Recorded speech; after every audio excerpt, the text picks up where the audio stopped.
Hiduplah seorang ibu tua dengan anaknya di pinggir hutan. Mak, nggak masuk di akal. Emang begitu ceritanya.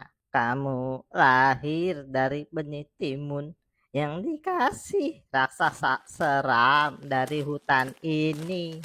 Tapi emak besarkan kamu dengan penuh kasih sayang. Mak, gini aja ya. Mana ada timun ditanam di tanah. Terus isinya anak orang kayak aku. Nggak logis, Mak. Hah, kamu ingin kebenaran? Iya. Itulah cerita yang benar, anakku. Kamu harus yakin, apapun itu, mama sayang sama kamu. Mak, gini. Aku nih SD 6 tahun, Mak. SMP 3 tahun. Belajarnya tuh IPA, biologi, fisika. Tuh nggak ada, Mak, sejarahnya. Ada orang hasil dari tanaman, Mak. Kamu belajar teori evolusi nggak? Dari monyet, Mak. Bukan dari timun. Begini, anakku, intinya sekarang raksasa mau kembali. Kamu sekarang udah umur 17 tahun dan dia ingin makan kamu. Mak, itu raksasa makan timun aja apa sih? Cari di pasar, vegan kan dia, Mak? Dengarkan mama, percaya atau tidak. Intinya mama peduli keselamatan kamu. Mama cuma pengen kamu selamat. Nggak ada salahnya percaya. Ya udah. Terus aku harus gimana, Mak? Kamu pergi ke petapa kenalan mama. Di tengah hutan, dia bisa memberikan solusi. Pergilah timun emas dengan keraguan di hatinya. Siang, Pak Petapa. Kamu timun emas ya? Yang ada masalah dengan raksasa. Astaga, kok Bapak bisa tahu? Mamamu sudah WA. Petapa tersebut memberikan 3 bungkusan misterius. Aku akan WA ke kamu. Manual cara pakainya. Tunjukkan 3 bungkusan ini kepada mamamu.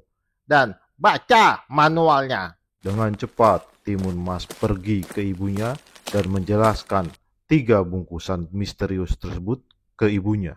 Mak, ini dapat 3 bungkus. Bungkusan pertama kalau dilempar nanti itu bisa jadi tanaman bambu, Mak. Cegat-cegat raksasa. Kalau raksasa bisa bebas, nanti ada bungkusan kedua nih, Mak. Isinya garam. Ntar kalau aku lempar jadi lautan gitu, Mak. Tenggelam raksasa katanya. Nah, ini bungkusan ketiga nih, Mak. Anakku, itu raksasa. Cepat, pergi. Tanpa basa-basi, timun emas lari lewat pintu belakang. Timun emas. Ketakutan dengan suara besar yang memanggil, timun emas melempar bungkusan pertama. Timun emas. Suara memanggil masih jelas terdengar. Timun emas kembali melempar bungkusan kedua. Timun emas. Panik, timun emas bersiap melempar bungkusan ketiga. Tetapi tiba-tiba sebuah tangan memegang pundak timun emas untuk menghentikan lari timun emas. Timun emas tersentak kaget. Raksasa yang besar itu ternyata manusia biasa yang berbadan besar. Dan 2 bungkusan yang dia lempar tidak ada efek apapun. Berhenti, timun emas. Aku adalah ayahmu. Aku adalah ayahmu, timun emas. Dulu mamamu yang menggoda papa dan terjadilah hubungan yang tidak seharusnya.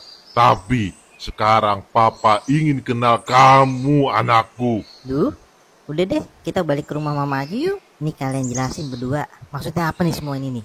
Kembalinya dia di rumah, kedua orang tua tersebut beradu mulut, memaksakan kebenaran versi satu sama lainnya. Timun emas yang merasa tidak sabar melempar bungkusan ketiga ke ibu dan ayahnya. Bungkusan ketiga yang berisi terasi seketika menjadi lumpur yang besar yang menenggelamkan kedua orang tuanya. meninggalkan Timun Mas sendirian di pinggir hutan.